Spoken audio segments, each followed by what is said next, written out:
Esteemed audience, welcome to the Great Debaters Contest, the show where we encourage the spark of creativity to shine above chaos and challenge. You could not have said it better. I'm your host, Chris Buru. And I am Esperanza Kapanga. Today's giants in Nakuru region will be debating the motion, cashless transaction will be the greatest step in ending corruption. Proposing this motion, we have our former regional champions, Bahati Girls High School. And opposing the motion, we have Utumishi Academy, who promised to give Bahati girls a run for their money. Let's see who between the former champions will give us the best debate of the day. Proposer number 1, you have 3 minutes to make a statement. Digitization of payments is a necessary stepping stone in hauling anti-corrupt systems. We've been having Russia, China, Mexico crippling due to corruption. But what if we integrate cashless transaction as a way of ending corruption? Into my definition of terms, it is important to exemplify what is meant by cash. This is a system which is run cashless. This is a system that is run without using cash. Transaction, this is to do or complete a business activity. What do we mean by cashless transaction?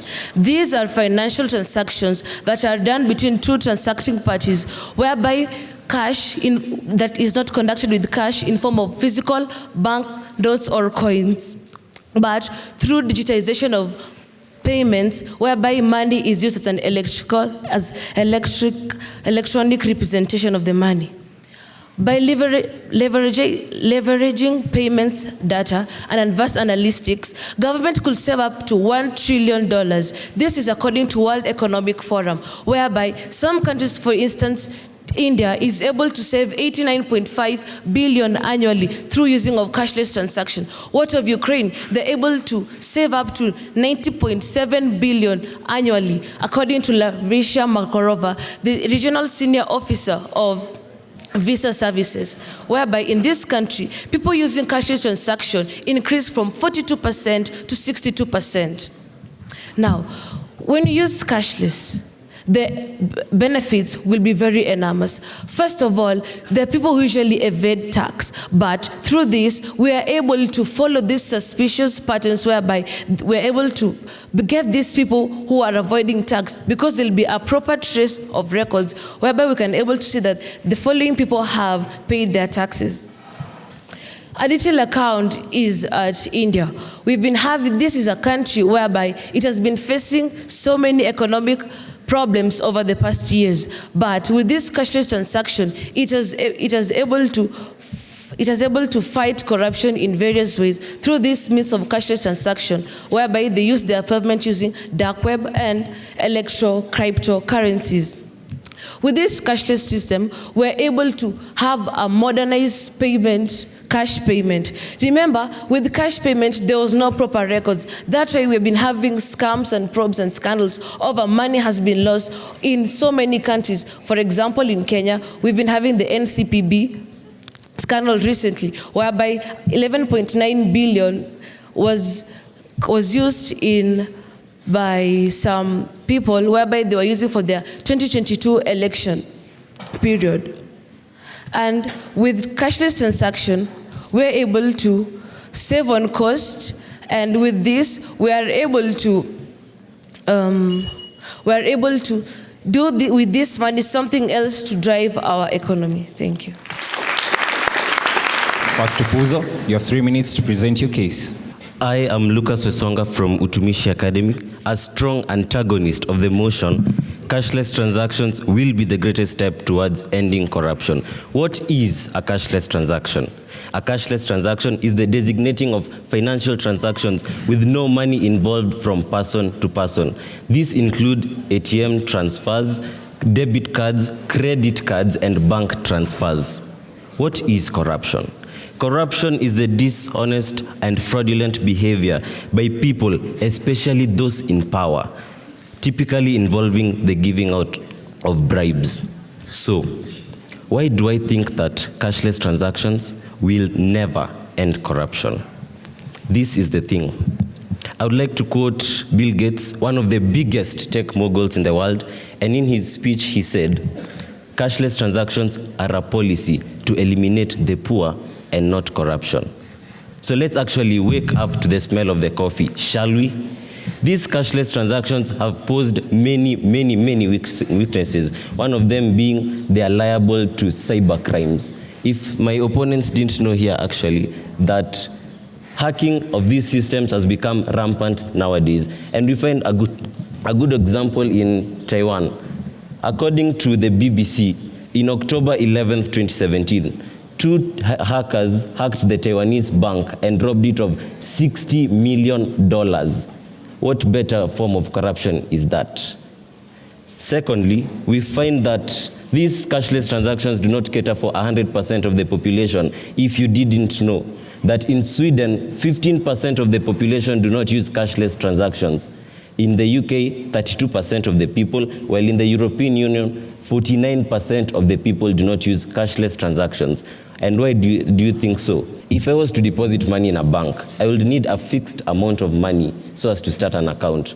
So that means that these banks will never cater for the poor. One other thing is that, of course, in a society, we will never lack ignorant people and people who are inconvenient, who are feeling inconvenienced with these cashless transactions. Furthermore, let's come back to our own very country, Kenya. 22% of the population are illiterate. Yes, that means that if someone was to go to an ATM bank, an ATM account, and to try to withdraw money, they would feel either inconvenienced or lack the knowledge to withdraw this money for their use.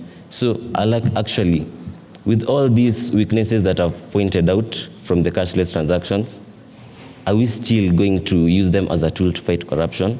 And if not, what is our solution? Where will we find the solution? Thank you. Second proposal, you have 3 minutes for a rebuttal. Cash is a national priority and a key booster for the growth, investment, and development of our country. Teresa Nekesa, Bahati Girls.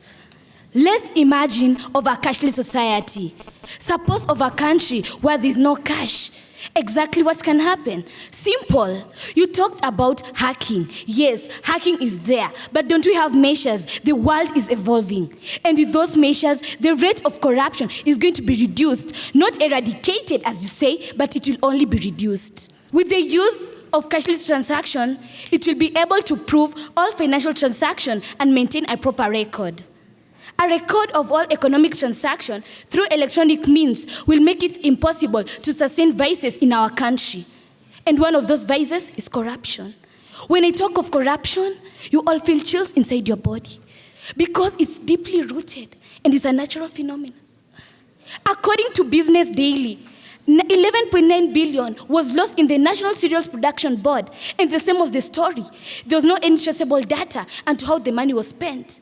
And just a recent activity is according to Daily Nation, 29th May of 2018, where the government lost 9 billion. And the story was the same. There was no any traceable data and to how any transaction was spent. And once again, the government was in the losing end. And what about the Kenyan government as the citizens? We were there, being swept off by the evils of corruption. Are we just going to sit and watch being swept off like the wind? And the worst part is black marketing and tax evasion. With the use of cashless transaction, it will be easy for us to track the black money and any other illegal transaction. According to Forbes magazine, the rate of black marketing in India, which is a cashless economy country, reduced from 17% to a remarkable 7%. Isn't that beautiful? And the worst part is tax evasion. According to the Kenya Revenue Authority Board, 200 billion is lost annually because people fail to pay tax and they are termed as ghost workers. And what about the common mwananchi? We are going to be overtaxed to compensate for that 200 billion lost. And what happens? And you're still saying cashless no more. Come on, people, let's open our eyes. And that's why the government decided to take a step further. According to Standard 29th May 2018, the Kakamega County Deputy Governor, Philip Kutima, and that's where I come from, clearly stated that revenue has been lost through dubious county officials. And due to that, they have automated revenue collection system, and this will reduce the cases of corruption. It's high time we all open our eyes. Yes, I do know that cashless transaction may be impossible as riding on a wooden bicycle, but where there is a will, there is a way. Kenyans, it's high time we achieve our vision. Thank you. Second opposer, you have 3 minutes for cross-examination. What defines us? Is it the way we live? Is it what we spend? Is it the fact that we are being mistreated by political norms in our nation? Name Grant Gakuya from Utumishi Academy, and I'm here to strongly oppose the motion that states that cashless transactions will be the greatest step towards ending corruption. Yes, cashless transactions have been proved to work. Yes, they have been proved to reduce corruption. But on the same note, I totally disagree with the fact that it will be the greatest step towards ending corruption. My first opposer said that what are the solutions towards fighting corruption? I am here to give you the solutions. First, I think that, and it has proven to work, that strict laws on corruption will work. A case of Dubai, where if anyone is found bribing a police officer, just giving the bribe or acting as a mediator between the two, you are liable to a 5-year jail term. So I guess if we try to impact these laws in our nation, we'll help reduce on corruption. If we strengthen the anti-corruption commissions, this is one body. Yes, in Kenya, the Ethics and Anti-Corruption Commission, it has proved not to work. But I believe it's because every morning we blame on them. There's nothing they are doing. But we don't strengthen them. We just argue on the fact that there's nothing happening. Yes, they try to deal with the NYS scandal, like the one we had recently. But still, we don't strengthen them.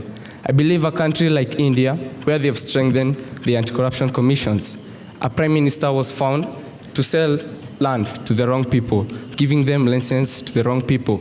But this faced him trials almost to an extent of persecution. And still, I believe that governments should introduce travel wallets to our state officials.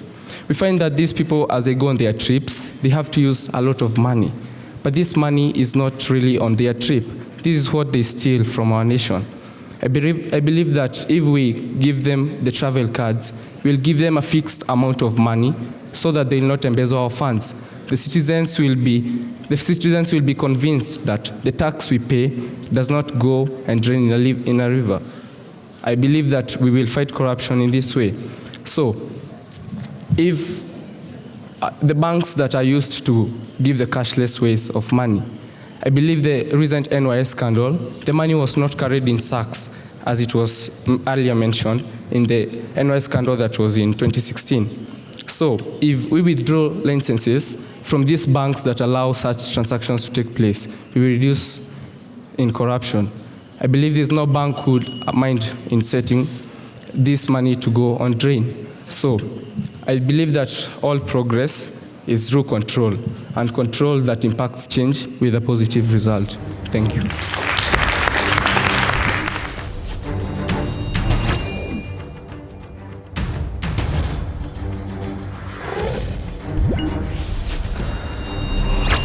The proposers have been asked, if we do have cashless transactions, don't they think that systems could be hacked and then money loss in our government could be blamed on tax evasion? And the opposers have been asked, with reference to the fact that 49% of the countries in the EU do not use cashless transaction, what exactly is their stand? Are they going with the 49% or the 51% that does use cashless transactions? Proposer number 3, you have 3 minutes to answer the question. I would actually like to put facts straight. She said 400 billion is lost annually because of tax evasion. She didn't talk of 400 people. And about the hacking of the system, why are you being pessimistic? I am an optimist because that's what I believe in, and that's what exactly we should all be. An entrepreneur who ventures in a business and is negative about it doesn't go any far, is a loser with capital letters. Cashless transactions will be the greatest step towards ending corruption. Corruption, the big elephant in the room, what has been disturbing our mind. Now, I would like to inform you that using the cashless transactions will actually do away with the counterfeit currency. Counterfeit currency is the imitation of currency that is not allowed, or there is no sanction by the government, and it is actually illegal. And being illegal, it is punishable. When you go to Zambia, you are actually jailed lifetime with a fine. When you go to Canada, it is a 14-year jail that you have to serve. And when you go to Singapore, it is 7 years with a fine. Introduction of the cashless transactions will do away with the counterfeit currency that we have been suffering. Now, I'd like to tell you something. When I was a class 6 kid, my dad had a small kiosk. He had a small kiosk, at least to sustain us. But the worst thing was, some people in our area in Naivasha decided to begin this production of counterfeit currency. And he had to lose 10,000 shillings when he could not be reimbursed by the bank. So saddening. Actually, he had hoped that out of the kiosk, his child, I, could be able to access my education. I am in Bahati because it was just but a luck. He couldn't pay for my fees. Then you tell me that we should not embrace cashless transactions. Hope is the only bee that could give you honey without flowers. According to the Daily Nation on 29th of June 2017, the counterfeit banknote has become a fraud. It is actually what is eating the banker's head. And the introduction of the cashless transactions will help us fight what is actually eating our heads. According to the Central Bank of Kenya annual report, they stated that the counterfeit activity has reduced from 139 in 2015 to 120 in 2016 without the cashless. What about introducing the cashless transactions? I suppose it will reduce to zero because apparently cards cannot be counterfeited.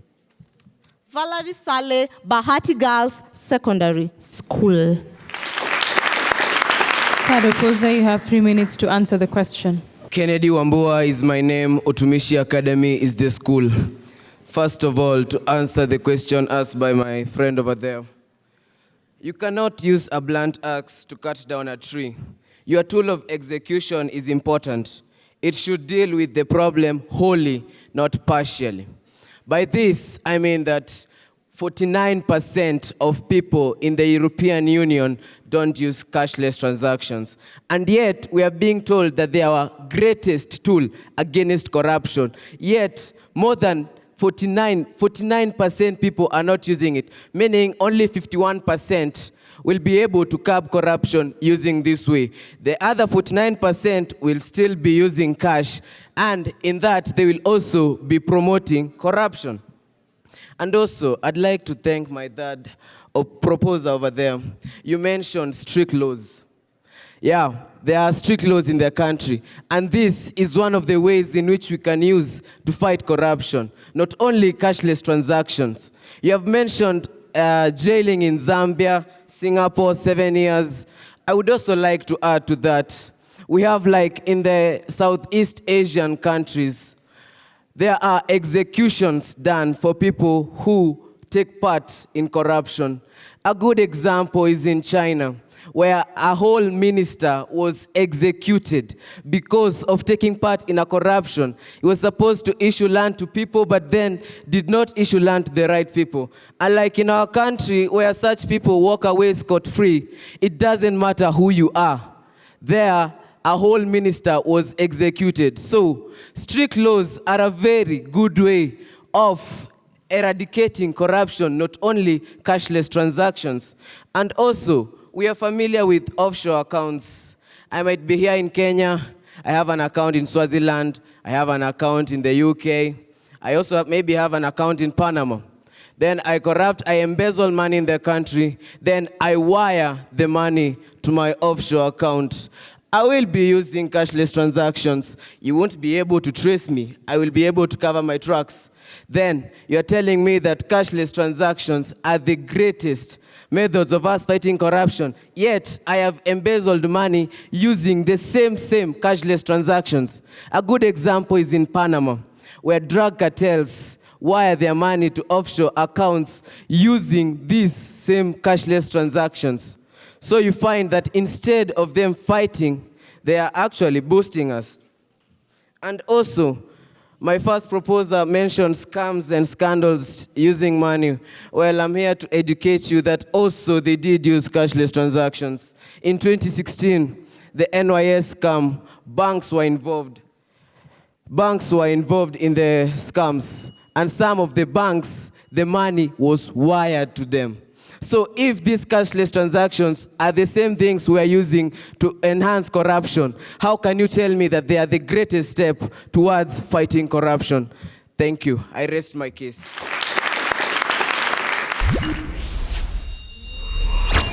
Proposition, 1 minute for your final statement. Cashless transaction will be a solution to what has been proving to damage our country's economy. Actually, going cashless is a direct ticket to entering the Vision 2030 vision. And actually, going cashless is just like attaining the Big Four agenda of the government. The Vision 2030 is only 12 years down the line. It's high time we move from being a third world country and expound more.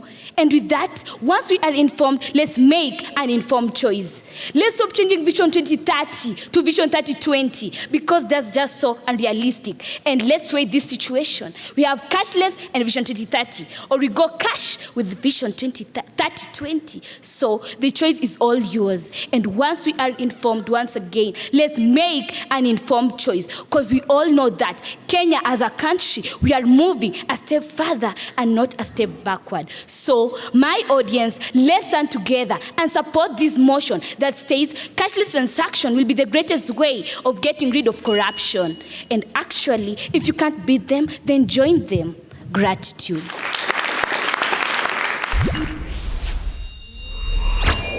Opposition, you have 1 minute to wrap up your case. I am still Lucas Wesonga from Utumishi Academy. And to Teresa Nekesa, if you didn't know this, then you should. That any machine worked by artificial intelligence is liable to hacking, no matter how much you improve the system. Secondly, my colleagues here have been referred to as losers. Actually, we will be the happiest losers if cashless transactions were not to be used to fight corruption.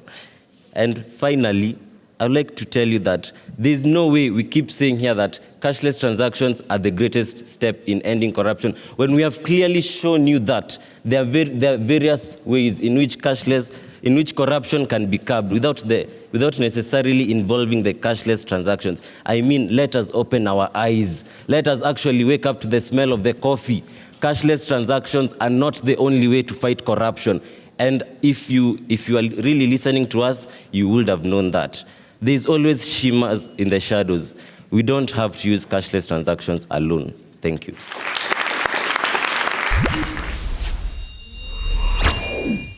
Gentlemen, Lucas, you held us with your quiet reasoning, your confidence. You didn't have much drama to go with it, but you still made your point.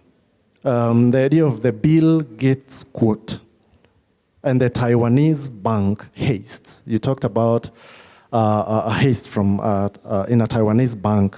What's the source of your information? Grant, you pointed out, you underlined the fact that we are talking about corruption. You're talking about cashless transactions being the greatest. You're telling us that that's your beef.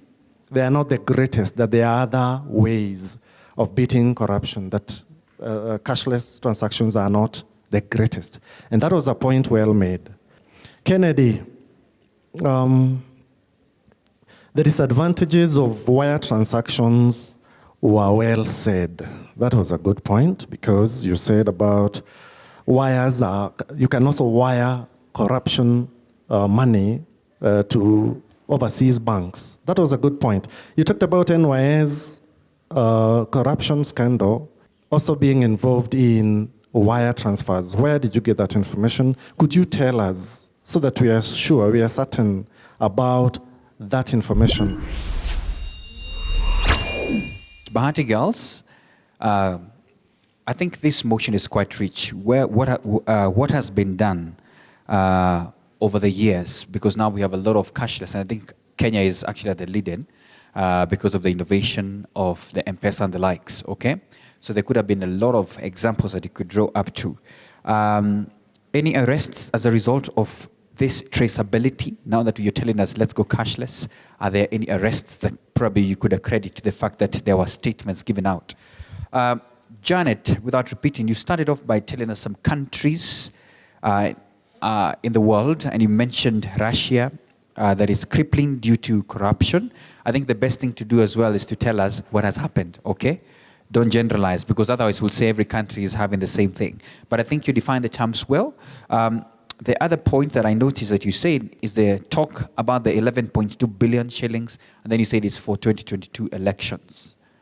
Now, where did you get that from? Because now, either that is hearsay or anybody else can say that. Teresa, very passionate debater. When you come to the stage, we can tell you are there, and we gotta listen to you.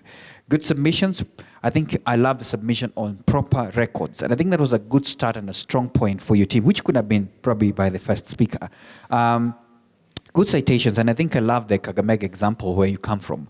And the statement that where there's a will, there's a way, telling us that we are getting there, that we are getting there.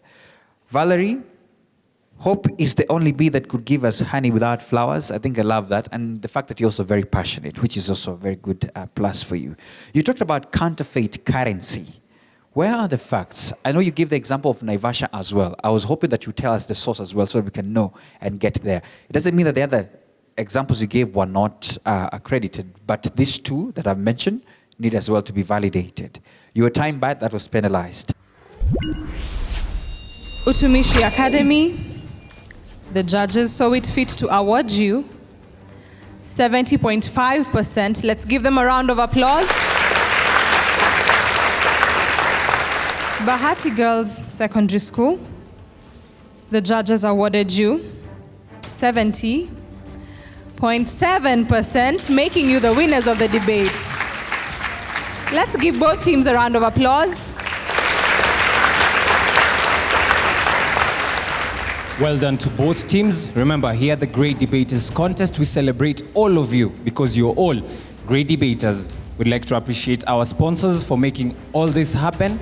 Blaze by Safaricom, Brand Kenya Board, because without you, this would not be possible. For those watching us at home and various parts of the world, remember you can be part of the Great Debaters Contest by following the conversation on our Twitter handle. The hashtag is GDC for SDGs. Until next time, I have been your host, Chris Boru. And I am Esperanza Kapanga. Stay tuned.